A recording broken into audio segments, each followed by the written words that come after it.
Reborn as a vending machine, I now wander the dungeon. Prologue.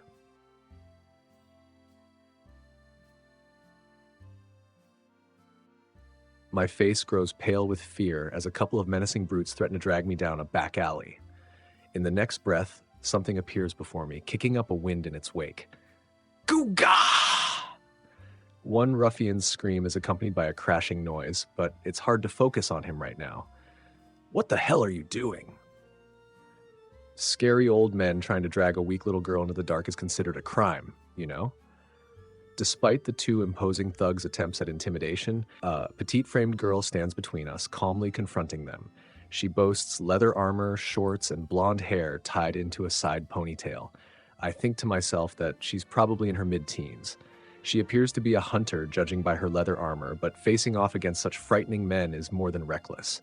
And besides, so now some freak show is running her mouth at us? You just laid hands on my buddy, so I hope you're ready for the consequences. They're right. She's unusual. Weird, even. There's nothing wrong with her clothes, mind you, but for some reason, she's carrying a giant metal box on her back. She's in front of me, shielding me from them, so I have a full view of her back with the metal box right before my eyes. What is it? It's mostly white, but the upper half has been fitted with glass, behind which lies all manner of things I've never seen before. Wait, seriously. What is this thing? I've seen rare magic items from past and present from around the world, all thanks to my father's job, but this is a first for me. One of the oddities is a see-through bottle with a painting of a mountain on it, and another looks like a small cylinder with a picture of yellow soup drawn on it. Others have fruits, but are these really paintings? They look just like the real things. The artist who painted these must be incredibly skilled. The more I look at this box, the less I understand it, but suddenly I can't see it at all. The girl carrying it moves abruptly, vanishing from sight. As though the metal trunk isn't even a consideration for this charming girl, she zips right up to one of my assailants and throws a punch. It looked like she only tapped him on the shoulder, but he flies into the sky, spinning like a drill. Wait, she didn't hit him that hard, did she? Besides, that wisp of a girl couldn't possibly knock such a brawny man off his feet. As I put the thought from my mind, unable to process what I just witnessed, I hear someone unfamiliar. Get one free with a winner. Wait, whose voice was that? And what did it mean? Get one free with a winner. Oh, behind me. One of the ruffian's friends had snuck up behind the girl, but she spins around and roundhouse kicks him. Thanks, boxo. Welcome. Who's boxo? And who just said welcome? And why? I feel like it was coming from the metal box, but that can't be. Anyone in there while it was jerking around like that would be in a sorry state. I approach the girl who so easily thrashed the thugs, put a hand to my hat, pulled down over my eyes so it doesn't slip, and bow. Thank you very much. Are you okay? Did you get hurt? Yes, I'm fit as a fiddle. Might I, ask your name? She looks strange, but I can't let this chance to make the acquaintance of such a skilled lady slide. She must be a hunter of considerable renown. My name's Lammis. Lady Lammis, I will make sure to remember, and this is Boxo. Who? I'm fairly certain the only ones here are myself, Lady Lammis, and the hooligans at our feet, right? No one else is around. I, beg your pardon, but I don't see a Boxo anywhere. Oops, sorry, I guess that didn't make sense. Here we go. She sets the metal box down next to her and promptly extends her hand. This magic item is boxo. Welcome. What? Wait, what's she talking about? Hang on. Just calm down. Plenty of hunters give names to their favorite battle gear. She must be one of them. I definitely heard a voice, though. So this is Sir Boxo. I do believe he spoke just now. Yup, he did. Boxo's a talking magic item, but he can only say certain things.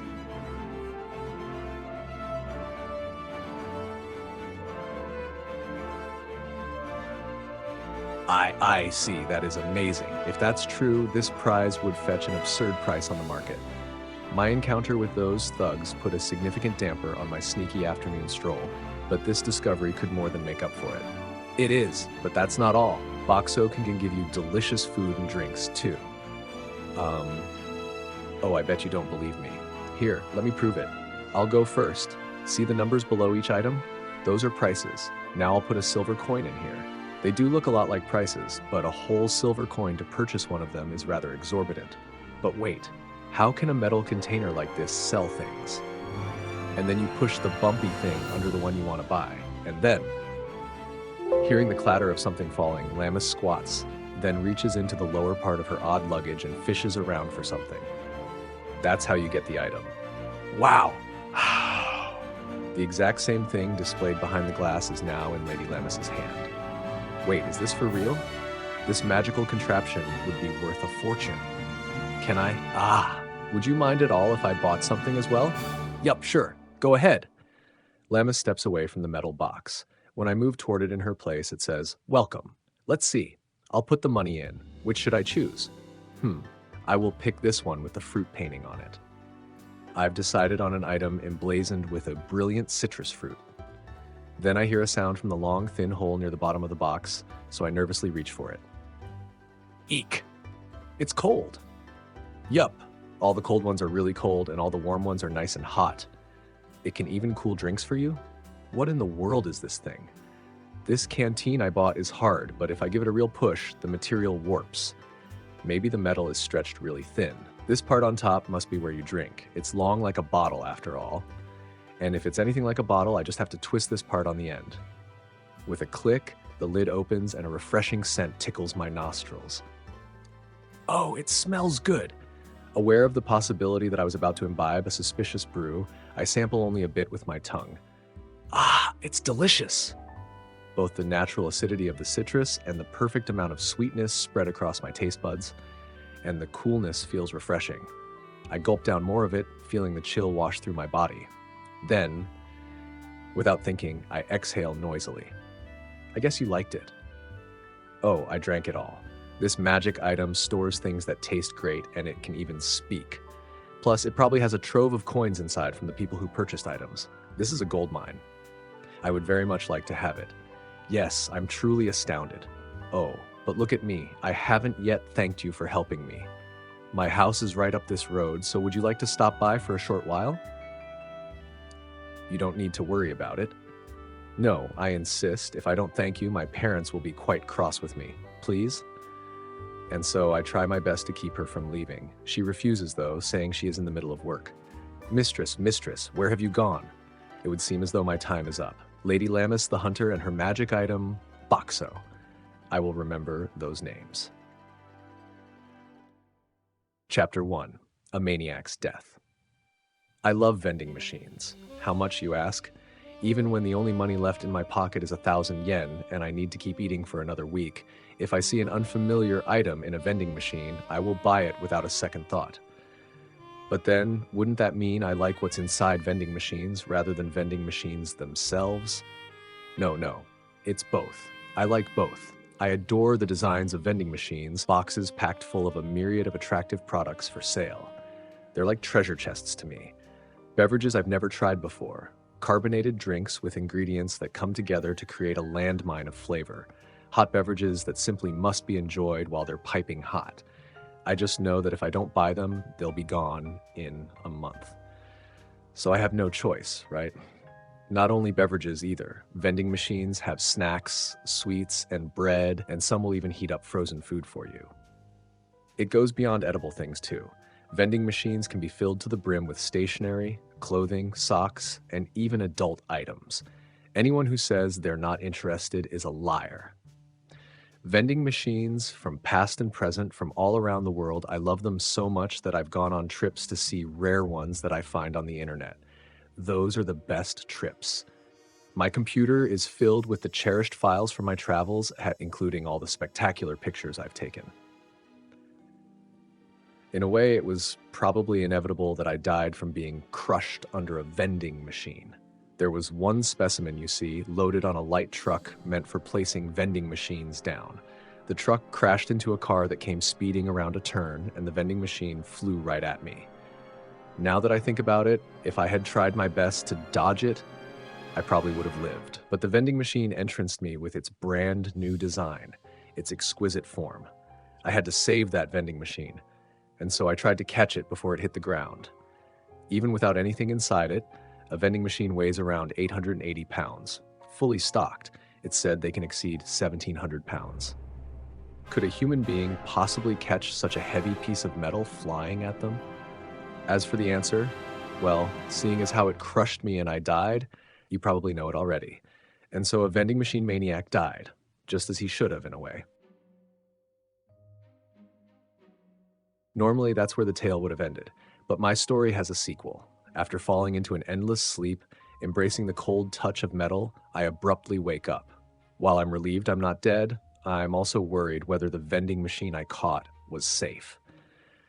That turns out to be a groundless fear. Why, you ask? That will become painfully clear in a little bit. For some reason, I'm standing near a lake I've never seen before. I'm not moving, I'm not talking, I can't feel anything. I'm just here. I want to shout, proclaim my confusion, but what comes out of my mouth is, welcome. That was unexpected. Unable to help doubting my sanity, I imagined for a moment that somebody else had spoken, but it felt like it was me. I calm myself down and try speaking again. Thank you. Both the tone of voice and the manner of speech are crisp and easy to understand. It's my voice, but it doesn't seem right. For starters, that wasn't what I was trying to say. But when I tried to talk, those were the words that naturally came out. I focused my mind, determined to get it this time for sure, and speak. Please, come again. And then get one free with a winner. Furthermore, too bad. Finally, you're a winner. I've heard these phrases before, many times. There's no doubt. It's the voice I hear when I buy something at my favorite manufacturer's vending machine. No, it can't be. That's utterly preposterous. Sure, maybe I love vending machines more than anything, but there's no way I'd ever die and be reborn as one, is there? I mean, I can see this vast scenery in front of me. Small, scattered clouds floating along in the sky, a giant lake before me. I seem to be on a lakeside. And after all, if I look down, I can see my reflection in the lake. A body completely white, perfectly straight and rectangular, the ideal of elegance and functional beauty. Behind the immaculately polished glass, plastic bottles of mineral water and small cans of corn soup are lined up in order. The golden ratio and nothing less, the arrangement exudes a calculated style. A double-layered gentleness, one that goes beyond hot and cold to grant cool and warm. On top of that, the prices have been set magnanimously. The cans 100 yen, the bottles 130. No matter where I look, it's spectacular. But this is a vending machine. What? You've got to be kidding me. This is impossible. I can't have been reborn as a vending machine. That would be the worst. Or would it? Maybe God had actually been merciful to me, allowing me to be reborn as something I love. But still, I mean, car enthusiasts don't want to become cars. Oh, but back in kindergarten, I remember a friend saying he wanted to be a police car when he grew up. I wonder if his dream came true. I'll just have to accept that I'm a vending machine now, and there's nothing I can do about it. And if I'm being honest, it doesn't even feel bad. That's the sad thing about maniacs. Anyway, crying and wailing won't get me anywhere. I don't like this, but I have to accept it. I exhale, trying to vent all the murk and haze pent up in my chest. You're a winner. Shut up, me. It seems like whenever I try to talk, a canned line comes out. After experimenting for a while, I've learned all of my available phrases. Welcome. Thank you. Please come again. Get one free with a winner. Too bad. You're a winner. Insert coins. Looks like that's it. Better than not being able to talk at all, I guess. But I can't have a conversation with anyone like this. If I stumbled across a vending machine endlessly repeating those lines over and over, I know I'd run away. If I have to give up on conversations, then what can I actually do? Something possible for a vending machine. Sell products? There's nobody around to buy them, so I can't do that at the moment. Come to think of it, there isn't a soul in sight. Are my sales going to be all right? Even if this is some remote location, somebody's got to come by eventually. No one would ever put a vending machine in a place where it won't have good sales.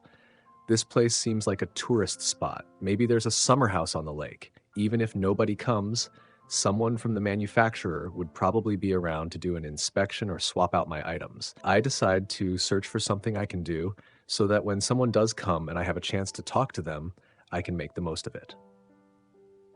Firstly, it would be ideal if I could move, but I've been trying to for a while now and my body won't budge.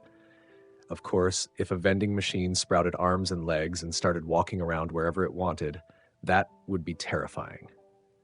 Isn't there anything else I can do? The pre-recorded vending machine voice samples play when I want them to. That must mean I can, to some degree, control this vending machine's functions. If vending machines do anything, it's accepting money and dispensing items. That's all, isn't it? Maybe I can dispense the items without taking any money. I don't have anything else to do, so it's time to test things out. First, I'll start by understanding everything about my body. Suppose I'll have to accept that I'm not a human, but a vending machine. My muscles, bones, and organs are mechanical parts, electrodes, and items. My voice is contained within a handful of recorded lines. I don't have arms or legs. That's, well, the feeling I get, at least. Times like these call for accepting reality and making calm decisions, and occasionally kicking it into high gear and moving boldly. Yes, just like those beverages separated into cool and warm. Even I don't understand what that analogy is supposed to mean, but that's how I'm going to approach this. I'm a vending machine. People move their bodies with their minds. What kind of vending machine would I be if I couldn't control my faculties with mine? Believe in the vending machine. Become the vending machine. I am a vending machine. I will understand my body. Vending machine. See mineral water, corn soup, PT 1000 less T 130. It takes 100 to 100. Features. Cold retention. Heat retention. Huh? Something just flashed through my thoughts. Wait, I don't have a brain, do I? Anyway, a bunch of words showed up in my mind. They must be the kinds of beverages in me. It's a lonely lineup, but I suppose it's better than having a mess of shady drinks. And no matter what anyone says, plain old mineral water is awesome. Besides, canned Cormitage is delicious in winter. Actually, is there a way to figure out who the manufacturers are? More words flash into my mind. This is a list of mineral water manufacturers. Some are brands everyone knows by name, and others are smaller, lesser-known companies. I know every single one, of course, and I've sampled all of them. The mineral water installed now is from what is probably the biggest company of them all. Could I change it? You must spend points to change item types. Huh? Now some words have appeared. What are points? Is that what's listed below the corn soup line? Then how do I use them? Can I control this mental display somehow? Will it accept a vague sense of, I don't know, something? You can spend 10 points to change an item's manufacturer. Hey, it did. I imagined using a mouse in my brain, bringing the cursor over to the PT word in the list, and left-clicking on it. Then a reply popped up. What'll happen if I right-click on it? Points are converted from currency. By spending points, you can restock, change items, and add functions. 1 point is consumed per hour instead of electricity. Oh, an explanation appeared. That's useful. It's time to investigate this body thoroughly and completely.